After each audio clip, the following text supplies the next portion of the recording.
Hello everyone and welcome back to Let's Play SaGa 2 Goddess of Destiny. We left off last time here on the 5th floor of Ashura's base, and we're facing down. Well, there's a locked door behind us, and in front of us, a Rhinoceros.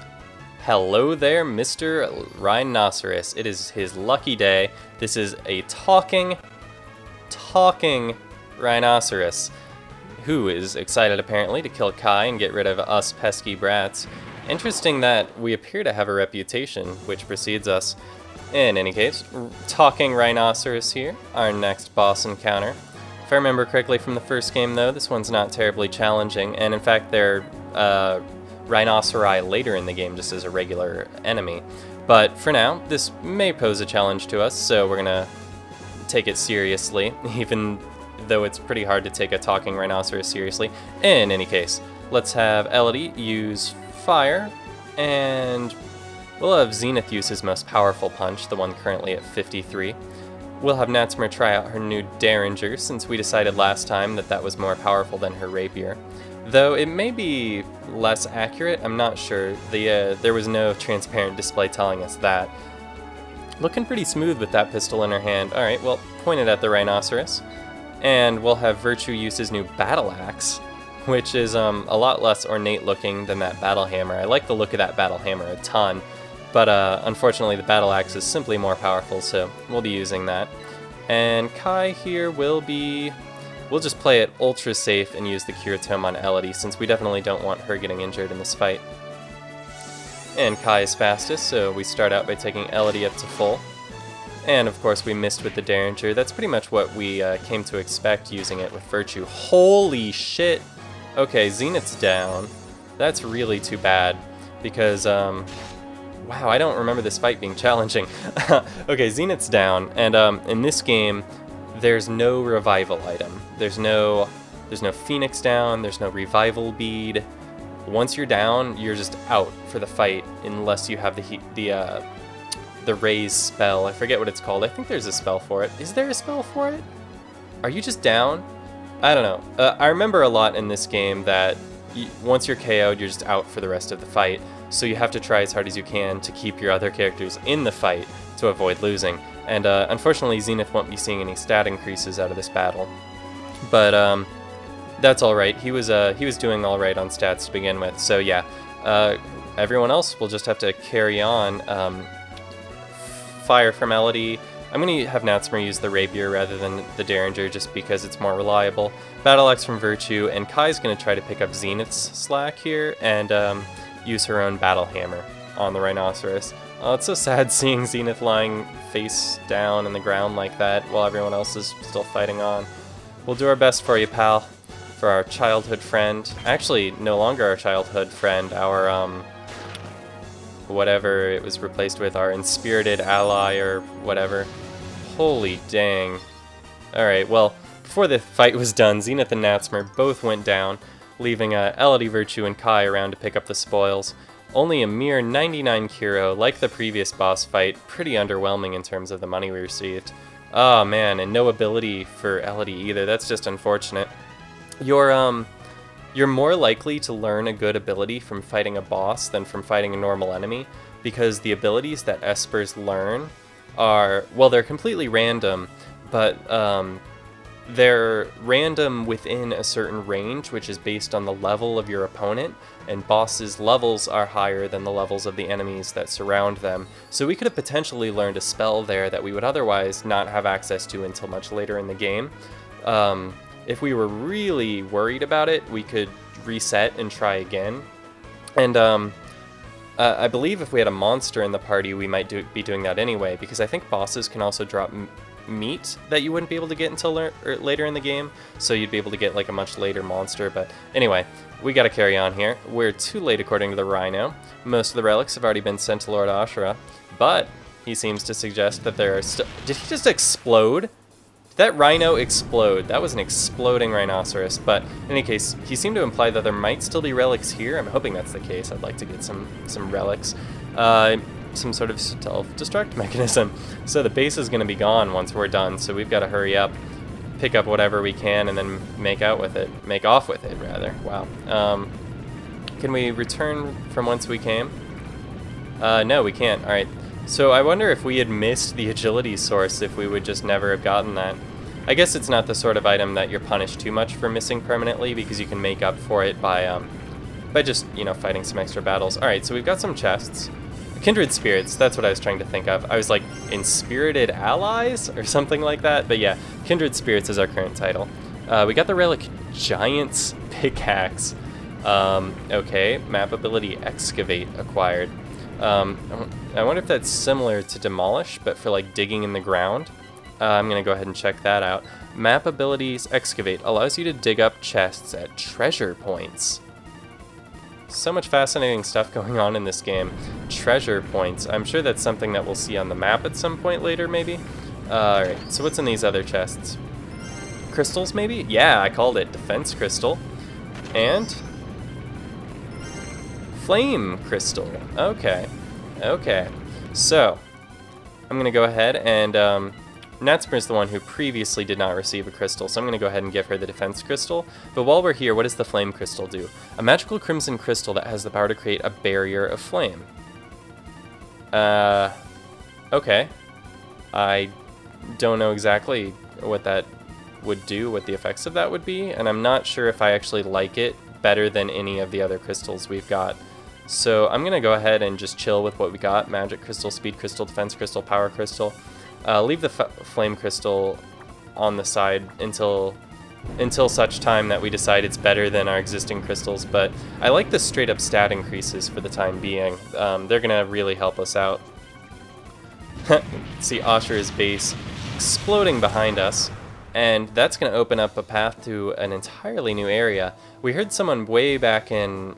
Was it Outset Town or North Town? In any case, we heard someone saying that they could no longer get to a certain place because of Ashura's base. But that's no longer going to be the case since Ashura's base is no more. Kai says that Ashura will become more powerful with those relics and he'll surely be back. We'll just have to take him down before that. Indeed we will. So, Kai still with us, that's good to know because we need her help right now. We've got 2 people at 1 HP. In fact, I should have noticed that and taken care of it earlier. Hope I didn't stress anyone out by forgetting. Yeah, Kai's going to use the Cure Tome, first on Zenith, then on Natsmer, both of them back up to full. Elodie and Virtue never sustained a hit during the Rhino fight, but I'm certain that if Elodie had, she would have been taken down by it. Virtue may have survived. He has a lot of HP and a lot of defense. Now, we're going to head up this way, and what do we find here? Farewell. Now it's time for Kai to go. I'm glad she stuck around long enough to heal us, though. I must remain in this world. I believe in you, Elodie. I'm sure you'll find your father. Thank you. But fear not, this is not the last we've seen of her. Kai will be meeting again later on once we return to this world. But for now, further worlds await us. We're gonna take this fancy elevator here to... Wow. And this is a really cool looking place. The Sky Pillar. Lagging just a tiny bit on the emulator, but you can still appreciate the cool view here. Taking this in this elevator all the way up into the sky. Virtue wonders if he can see his house. Look over there. It looks like huge islands. This must be other worlds. This is the real world. Wow. Elevator just took off.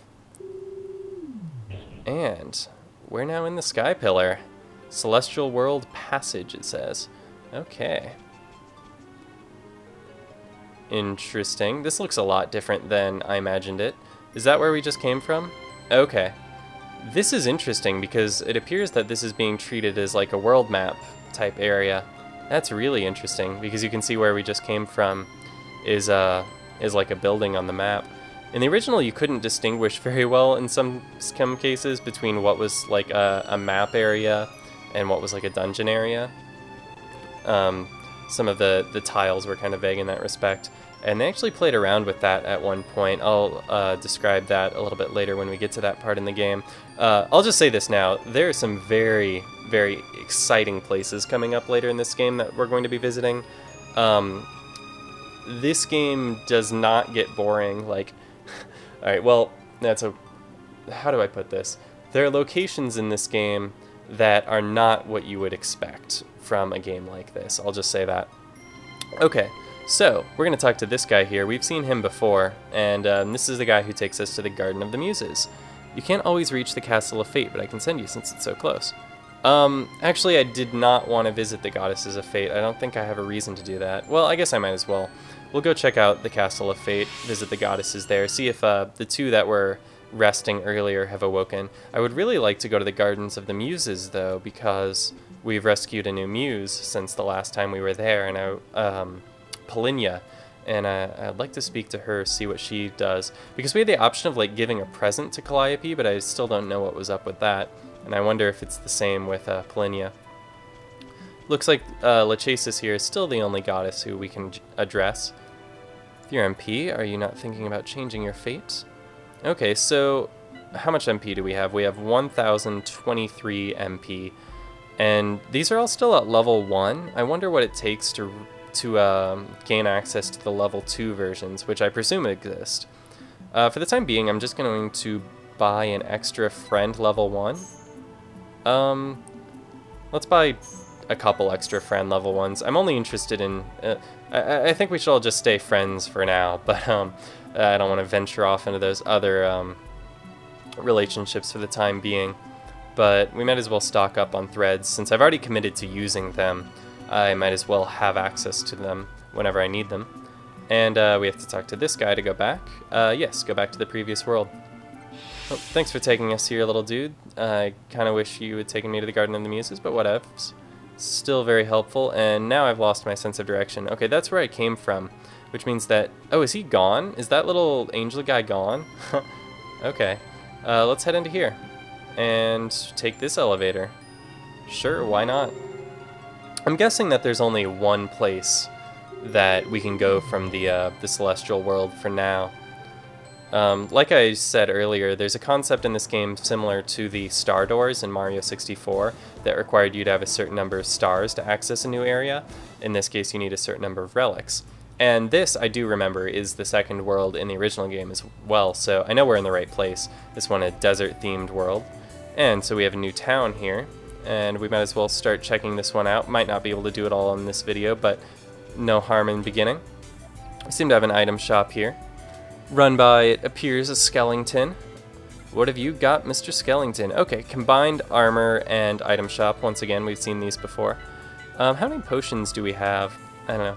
I probably don't want to be spending too much money here, because as we saw in, wow, we're just short of 6,800, which is what things costed back in Northtown. Yeah, I was just starting to say, we saw in Northtown that equipment has escalated in price quite substantially, so we don't want to waste too much money on things until we're sure we need them. So I'm actually not going to buy anything here at the item shop just yet. I'd like to check out the weapon shop first before I make any spending decisions.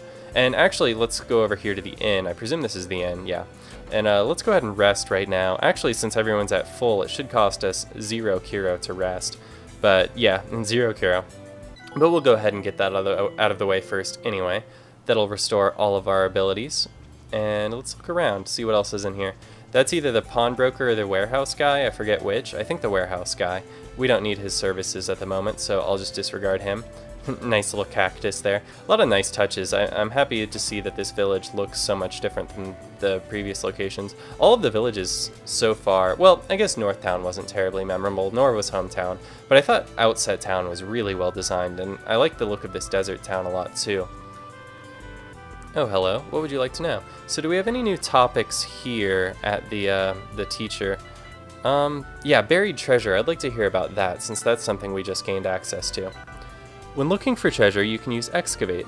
If a panel is displayed on your upper screen, try using the Excavate ability. You can obtain all sorts of wonderful items, such as beloved gifts for muses. Okay, I would like some of those, because I still don't know what's up about that. I mean, it seems likely that giving a gift to a muse would probably just result in gaining some more MP, and like I'm not totally into the MP thing yet, since as far as I've seen, it can only be used for buying threads, and I'm not totally sold on the thread thing yet. But Nonetheless, I do like the muses. I like the goddesses too. They're all like well-designed characters, and I want to know what their deal is. So I'm not totally divorced from that subsystem. I'm just still skeptical about how much I'm going to be applying it in gameplay here. But yeah, where to find buried treasure? Treasure's all over. You can see... Okay, so yeah, as I suspected, we'll need a mini-map extension to be able to make full use of the excavation. And she tells us to double check places that we've been to. So once we get that mini-map extension, I think we'll have to revisit previous dungeons. Or at least we would want to revisit previous dungeons if we were totally into excavating. And I don't know, I probably won't be backtracking too much just for the purpose of excavating, unless I get some kind of hint that there's something that would really justify it. This is Desert Town. It's a paradise for rogues. Never seen such a hive of scum and villainy. Lord Ashura used the relics to become a god and rule the world. Yeah, so in this future, Ashura is law. What? Why, you? Oh, what is this? Rogues attacked. What? Some guy is like robbing us right here in town? Alright, a guard, a rat snake, and a pansy. What is even going on? What is wrong with this world? We don't need the good punch from Zenith, I think. We can just stick to the 65. He'll attack the guard. We'll have Natsmer. Natsmer can use the gun, even though it's inaccurate. I would like to start building up that proficiency. She can target... the pansy seems the least threatening, so she'll go after that. And then we'll stick Virtue here on the rat snake. So, begin. Alright, and as we can see, we have additional uses now of our friend level 1. I think I saw that up in the top left when the opportunity arose. Flame Melody finishes off the enemy. Even though it only targeted one enemy, choosing Flame was still useful in that situation because I couldn't necessarily predict who the last enemy remaining standing would be, and if I had taken something that was single targeting or group targeting and I had chosen wrong, Elodie's turn would have been wasted and this would have taken 2 rounds, and then Calliope would not have been happy at all. She insists that we finish things in 1 turn. And Natsmer gets a max HP increase, taking her up to 130, once again ahead of Virtue. 198 Kira, which is good since we're in a town where we're probably going to be spending a lot of Kira. What? That guy's still just walking around? If we talk to him again, do we fight again? Yeah, we do. That's funny. Okay. I don't even know what's going on here. So, like, when we talk to that guy, some rogues attack. Like, obviously that guy's not the rogues. That's just a guy. Okay, so we'll Blizzard these pansies, and also Punch, Derringer, and Battle Axe them. This one should not be too difficult. The Derringer misses, but that's what we've come to expect. Yeah, no need to use the thread here. I see it flashing. I wonder what causes it to appear on some turns and not others. Alright, max HP increase for Elodie. That's really nice. She needed it more than anyone. And we got one for Zenith too, which is perfectly welcome. And for Natsmer too. Thanks to those flowers, everyone's HP is on the rise. And we got some delicious flower meat, which we're not interested at the moment. Got some Kuro, some MP from Calliope for finishing things up in 1 round, as we typically do. Doesn't look like anything else over on this part of town.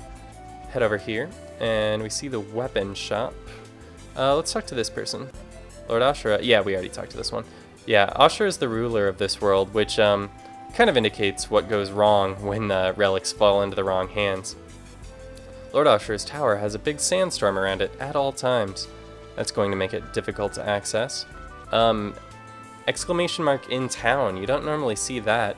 We've seen exclamation marks in town, around, but not in towns. And previously they've indicated the locations of muses, first with Calliope on the world map, and then again with Polinia in that dungeon. I wonder if this is an event that's specific to our team title, since we were warned that those would exist.